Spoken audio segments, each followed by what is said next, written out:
अस्सलाम वालेकुम रहमतुल्लाहि व बरकातुहू। दोस्तों, मैंने जब पिछली वीडियो बनाई थी तरावी के ताल्लुक़ से, जिसमें मैंने ये बताने की कोशिश की थी कि अक्सर लोग रमज़ानुल मुबारक में ऐसे अंदाज में कुरान करीम को पढ़ते हैं जिसमें पढ़ने वाले को सवाब कम गुनाह ज़्यादा मिलता है। यानी कुरान को एक रफ्तार के साथ पढ़ते हैं, एक स्पीड के साथ पढ़ते हैं। और बाद हाफिज़ ऐसे होते हैं जो 5-5, 7-7 पारा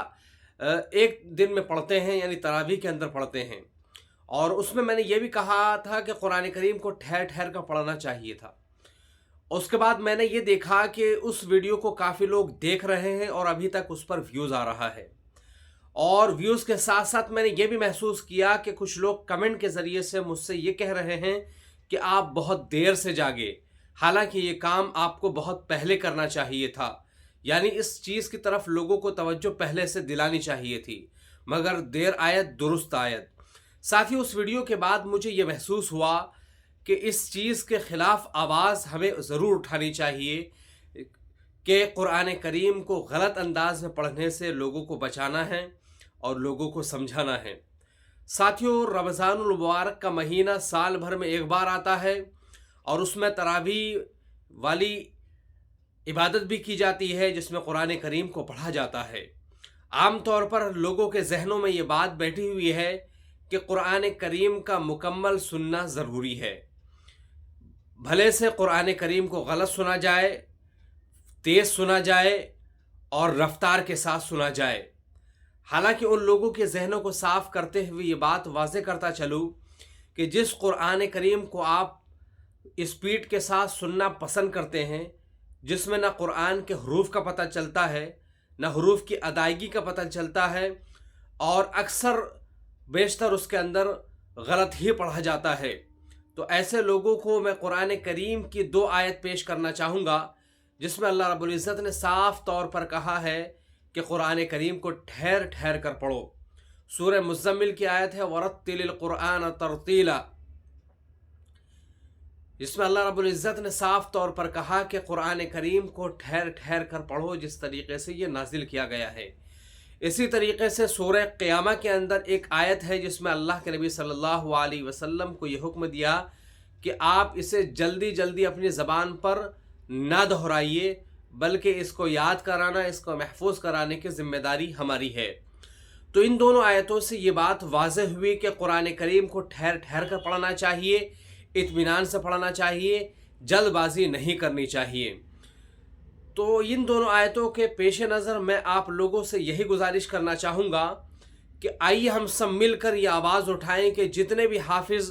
कुरान करीम को रेल बनाकर, राजधानी बनाकर सुपरफास्ट अंदाज में पढ़ते हैं, उन सब का बाइकाट करें और उन्हें समझाने की कोशिश करें कि भाई आपको कुरान ऐसे नहीं पढ़ना है, इसलिए कि आपके इस अंदाज से कुरान की बेहुरमती होती है, कुरान की बेअदबी होती है। बल्कि कुरान करीम को इस अंदाज में सुनने से सवाब कम गुनाह ज़्यादा मिलता है। इसलिए मेरे भाइयों, मैंने पिछली वीडियो के ज़रिए से आप लोगों को जागरूक करने की कोशिश की थी, बेदार करने की कोशिश किया था, और ये वीडियो भी उसी वीडियो का एक हिस्सा है। इसलिए कि रमज़ानुल मुबारक में ये अमल पाकीज़ा अमल है और उस अमल के दौरान पता ये चले कि हम अमल कर रहे हैं, तरावी में थक भी रहे हैं, कुरान भी सुन रहे हैं, लेकिन सवाब उसका हमें 0/0 मिल रहा है, तो ऐसे कुरान सुनने का कोई भी फ़ायदा नहीं है। तो इस तरह के हाफिज़ों का बाइकाट करना या इस तरह का कुरान सुनने से हमें बचना ज़रूर चाहिए। बल्कि हम आपको मिसाल के तौर पर 2-3 बातें इस वीडियो के अंदर और समझाना चाहेंगे। अगर आप हरम मक्की यानी मस्जिद हराम, मस्जिद नबवी या आप मस्जिद अक्सा की वीडियो भी अगर लाइव देखें, जिसमें तरावी लाइव चल रहा है, जिसमें हरम मक्की, मस्जिद नबवी, मस्जिद हराम, मस्जिद अक्सा या अरब ममालिक की अक्सर मसाजिद की वीडियो तरावी वाली देखें, तो उसमें जो इमाम साहब हैं कुरान करीम को बहुत ही ठहर ठहर के साथ पढ़ रहे हैं और बहुत थोड़ा पढ़ रहे हैं, ताकि लोगों को समझ में आ सके कि कुरान में क्या अल्लाह रब्बुल इज़्ज़त हमसे कह रहा है। जब आप कुरान को फुल स्पीड में पढ़ेंगे तो लोगों को क्या पता चलेगा। हालांकि कुरान का बुनियादी मकसद ये है कि लोगों को कुरान से करीब करना, लेकिन जब आप कुरान को स्पीड के साथ पढ़ेंगे تو لوگوں کو قرآن سے کہاں محبت ہوگی؟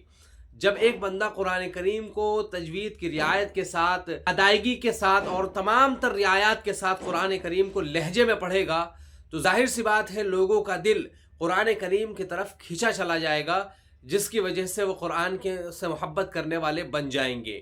اور یہی پیغام تراویح کا بھی ہے کہ قرآن کی محبت اور قرآن سے محبت ہمارے دل کے اندر پیدا ہو جائے۔ اور یہ اسی صورت میں ہو سکتا ہے جب آپ قرآن کریم کو ایک اچھے انداز میں پڑھیں، اچھے لہجے میں پڑھیں،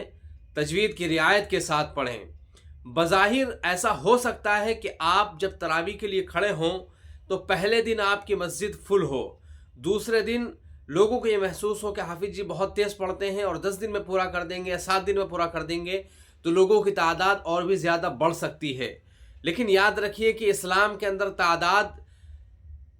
کا اعتبار کبھی بھی نہیں کیا گیا ہے۔ تعداد تھوڑی ہو لیکن اچھا سننے والے ہوں، اچھا پڑھنے والے ہوں، اس کا خیال بہت زیادہ کیا گیا ہے۔ تو اس لیے آپ لوگ بھی یہی کوشش کریں کہ جب بھی آپ کو قرآن کریم کو پڑھیں تو تھوڑا ہی پڑھیں، بھلے سے آپ کے پیچھے تھوڑے لوگ ہوں، لیکن ایک وقت وہ آئے گا کہ آپ کے پیچھے سننے والوں کی تعداد بہت زیادہ ہوگی، اس لیے کہ لوگوں کو بھی پتہ ہوگا کہ فلاں حافظ صاحب جو ہیں قرآن کریم کو بہت اچھا پڑھتے ہیں، تجوید کی رعایت کے ساتھ پڑھتے ہیں۔ آہستہ آہستہ لوگوں کی محبت اللہ رب العزت آپ کے دلوں میں اور آپ کی محبت لوگوں کے دلوں میں پیدا کر دے گا۔ اور یہ میں ہوائی بات نہیں کر رہا ہوں، بلکہ میں نے اپنے شہر کے اندر کئی ایسے حافظ دیکھے ہیں جو قرآن کریم کو بہت ہی شاندار لہجے میں پڑھتے ہیں اور ان کے پیچھے پڑھنے والوں کی تعداد بھی بہت ہی زیادہ رہتی ہے۔ ہم جب چھوٹے تھے تو اپنے مرکز کے علاقے میں رہا کرتے تھے، تو وہاں ایک حافظ صاحب قرآن کریم پڑھتے تھے بہت ہی شاندار انداز میں، اور ان کے پیچھے پڑھنے والوں کی تعداد بھی بہت زیادہ رہا کرتی تھی۔ اس کے بعد میں ایک اور تازہ مثال دوں، ہمارے شہر کے اندر شاہی مسجد جو ہمارے مدرسے کا حصہ ہے، وہاں آج بھی تراویح کے اندر 1 پارہ 1.25 پارہ ہی ہوتا ہے۔ شروع میں 1-2 دن 1.25 پارہ پڑھا جاتا ہے اور باقی 1 پارہ پڑھا جاتا ہے، اور تراویح کئی گھنٹوں کے اندر جا کر پوری ہوتی ہے، لیکن لوگ کھچاکھچ بھرے ہوئے رہتے ہیں۔ اس لیے میں آپ سے یہی کہنا چاہ رہا ہوں کہ قرآن کریم کو آپ اگر اس کی ادائیگی کے ساتھ پڑھیں گے، اس کا حق ادا کریں گے، تو قرآن آپ سے محبت کرے گا، آپ کے دل سے محبت کرے گا، آپ کے سینے سے محبت کرے گا۔ اور قرآن کی یہ فطرت ہے کہ جس سے قرآن محبت کر لے اسے دنیا کے اندر مشہور کر کے ہی رکھتا ہے، یعنی اسے مشہور کر دیتا ہے۔ تو اس لیے میرے بھائیو آپ سے گزارش یہ ہے کہ اس مہینے کا خیال رکھتے ہوئے، قرآن کریم کا خیال کرتے ہوئے قرآن کریم کو ٹھہر ٹھہر کر پڑھنا کی کوشش کریں۔ اللہ رب العزت آپ کے ٹھہر ٹھہر کے پڑھنے پر بہت زیادہ ثواب لکھے گا، بجائے اس کے کہ آپ اسے تیز پڑھیں۔